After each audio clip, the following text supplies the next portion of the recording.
বর্তমান সরকারের নির্বাচনী ইশতেহার বাস্তবায়নে অগ্রাধিকার ভিত্তিক বিভিন্ন কর্মসূচির প্রচারে দেশের বিভিন্ন জেলায় অনুষ্ঠিত হয়েছে প্রেস ব্রিফিং ও আলোচনা সভা। বরিশালে সরকারি নির্বাচনী ইশতেহার বাস্তবায়নে ফ্যামিলি কার্ড, কৃষক কার্ড, কৃষি ঋণ মওকুফ, বৃক্ষরোপণ ও খাল খনন কার্যক্রম নিয়ে গণমাধ্যম কর্মীদের সাথে প্রেস ব্রিফিং করে জেলা তথ্য অফিস।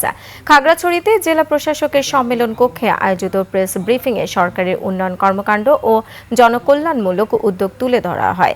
লক্ষ্মীপুরে সবার আগে বাংলাদেশ প্রতিপাদ্যে অনুষ্ঠিত আলোচনা সভায় সরকারের অগ্রাধিকারমূলক কর্মসূচির বিভিন্ন দিক তুলে ধরেন বক্তারা।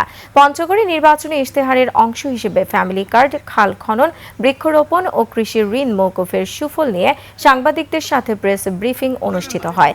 এদিকে ঠাকুরগাঁয়ে জেলা প্রশাসন ও জেলা তথ্য অফিসের আয়োজনে সরকারের উন্নয়নমূলক কার্যক্রম নিয়ে প্রেস ব্রিফিং অনুষ্ঠিত হয়েছে। যেটি হলো নদী, খাল খনন ও অংশ, সেখানে 5 কিলোমিটার। আমি আজহারুল ইসলাম আজহার।